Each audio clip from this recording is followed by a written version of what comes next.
Vai ser preciso imagens de vários ângulos, com o drone em velocidade para chegar a 7 quilômetros da costa. Tudo isso para mergulharmos nessa imensidão das águas que abrigam o conjunto de corais e fauna marinha. A gente está muito submetido, por exemplo, às condições climáticas. Se não tivesse tido esse monitoramento, né, a gente não tinha entendido que isso era para ser feito. E a gente ia destruir a área muito mais rápido do que o que seria, né? O que impulsiona a visita de um turista para vir para um local são os atrativos. A gente vai conhecer a área de preservação ambiental Recife de Corais, em Maracajaú, no Rio Grande do Norte.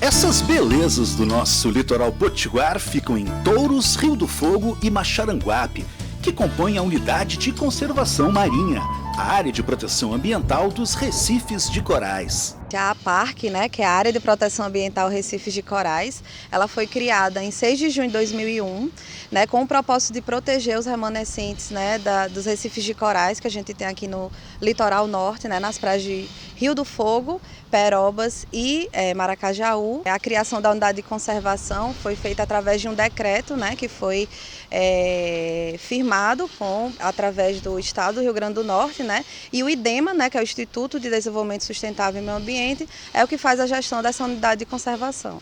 Tão importante para o turismo, né, do Rio Grande do Norte. A unidade de conservação é criada com objetivos de conservação da natureza, de uso sustentável, uso econômico desses recursos naturais, ambientais, mas precisa de um processo de gestão que envolve várias ações, programas de manejo. Então, o programa de monitoramento turístico aqui da APA Recife de Corais, ele foi criado no sentido de ordenar a visitação turística das áreas dos parrachos, né, como são conhecidos os recifes de corais. Em 2016, o Instituto de Desenvolvimento Sustentável e Meio Ambiente, o IDEMA, deu as autorizações de atividade de visitação turística nos parrachos. As empresas, pessoal da comunidade local e donos de embarcações que exploram a atividade turística devem cumprir as condições, seguir o plano de manejo da área de proteção, obedecer à limitação de cotas de visitação diária, usar os pontos fixos de embarque e outras regras. O IDEMA, enquanto órgão fiscalizador, de posse dessas informações, ele pode autuar os infratores, né, seja pelo descumprimento de um rodízio, que tem um rodízio aqui em Rio do Fogo, seja pelo lançamento de âncora em cima de banco de coral. Então, assim, de posse dessas informações, ele pode sim lavrar auto de infração e multar até os operadores que infringem essas normas de visitação da unidade. A lancha desce e a gente embarca junto com o professor Rodrigo. Os parrachos ficam a 7 quilômetros da costa da vila de Maracajaú.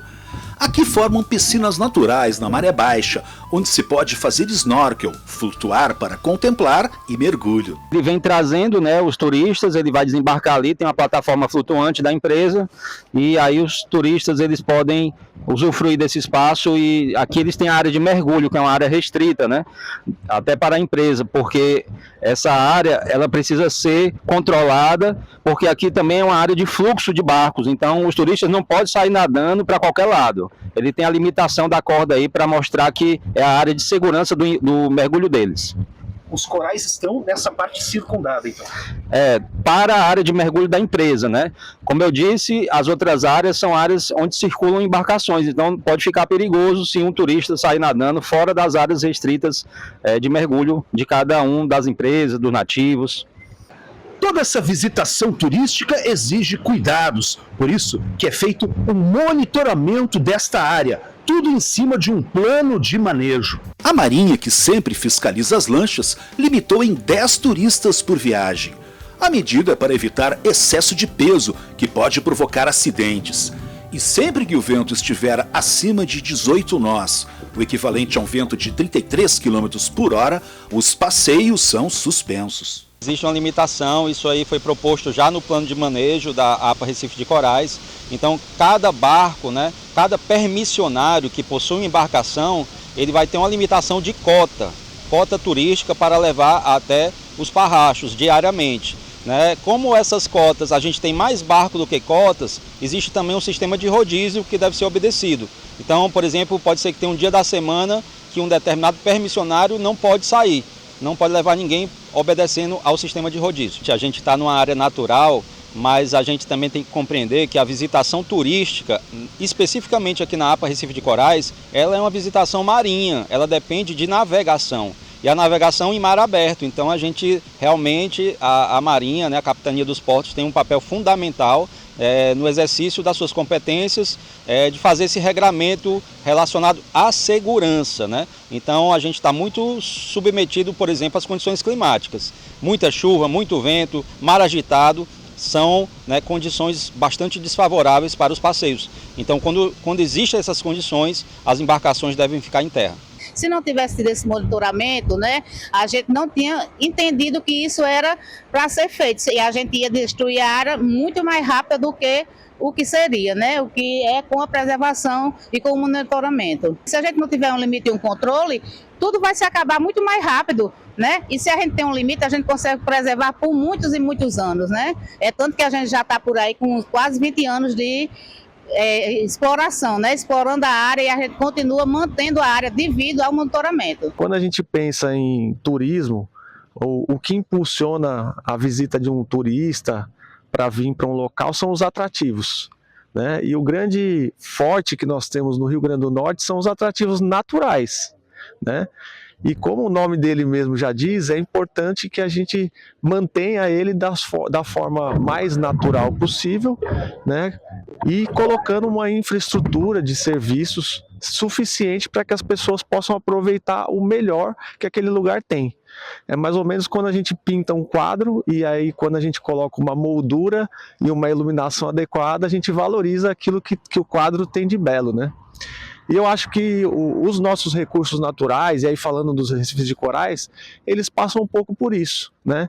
Então acho que é importante a gente ter essa visão de que como a infraestrutura, os serviços, eles podem estar a favor de valorizar aquilo que existe no atrativo natural, mas com todo o cuidado para a gente preservar essa obra, né? Que é a obra que a gente fala, a obra natural, né? No caso dessa analogia com a pintura. E o turismo, ele impulsiona essa grande cadeia, né? Que hoje é a cadeia mais extensa que tem da economia, já por alguns estudiosos, é o próprio turismo, né? Porque ele começa na hotelaria, na aviação, ele vai para os restaurantes, para os guias, o transportador, até chegar ao passeio náutico, onde tem os marinheiros, os monitores, instrutores de mergulho. Então ele é uma cadeia que distribui muita renda e gera muito emprego, né? Além de, obviamente, gerar impostos, arrecadação de impostos. Então ele é uma cadeia muito saudável, obviamente, quando executado de forma sustentável, que é isso que é o papel também de uma unidade de conservação, né? No caso da gente que participa do conselho gestor, né, a gente ter essa visão de sustentabilidade e a importância que tem também social de manter, preservar e valorizar esse grande patrimônio. Existe uma limitação às embarcações cadastradas, né? Isso tudo funciona de acordo com o plano de manejo da APA dos Recifes de Corais. Então o plano de manejo ele já determina que haja o cadastro de embarcações, que haja também um limite de cotas de transporte de turistas por dia aqui nos parrachos de Maracajaú e Rio do Fogo. Então tudo isso está organizado e planejado a partir dos estudos do plano de manejo da unidade. Pertinho da praia de Maracajaú está o ecoposto da área de preservação, mantido pelo IDEMA. Quem pensa que os corais são rochas, se engana. São seres vivos, como parentes das anêmonas das águas vivas. Mas como é que se formam? Quanto tempo leva para se reunir em uma colônia? São respostas que estão aqui no Museu dos Corais. Tem várias ações que os humanos fazem que pode prejudicar os corais. Exemplo, embarcações. O motor da embarcação, no caso daqui da APARC, que os corais eles são um pouco mais altos, né? Ele fica ali perto da coluna d'água. O motor da embarcação, dependendo do motor, ele vai soltar óleo, vai bater nos corais, pode quebrar aquilo, né? O lixo que é jogado ali nas ruas, geralmente quando chove vai tudo para o mar, o esgoto, que a maior parte dos esgotos, infelizmente ainda no Brasil, vai para o mar, então isso tudo pode prejudicar. Alguns produtos de beleza, os gases poluentes que tem no nosso planeta também pode prejudicar os corais, o dióxido de carbono, né, principalmente.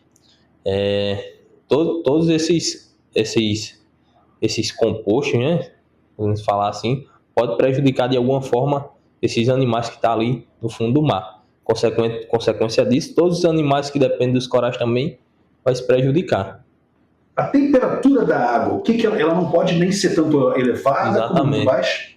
Não pode ser tão elevada, nem muito baixa. Tem que ter uma temperatura específica. Uma coisa que está acontecendo muito, na verdade, sempre aconteceu durante os anos, que é o branqueamento dos corais, ele está acontecendo com bem mais frequência e a durabilidade está sendo bem maior. E o que é que isso prejudica, né? A temperatura nos oceanos. Quando a temperatura sobe um pouquinho, dependendo das espécies de corais, eles podem branquear. O branqueamento é basicamente a perca de algas que vivem aí junto com os corais. Então, dado o recado, quando vier a Touros, Rio do Fogo ou Maxaranguape, não pise nos corais, respeite os limites, as demarcações e faça apenas o mergulho ou flutuação para contemplar essas belezas. Até o próximo Recursos Naturais.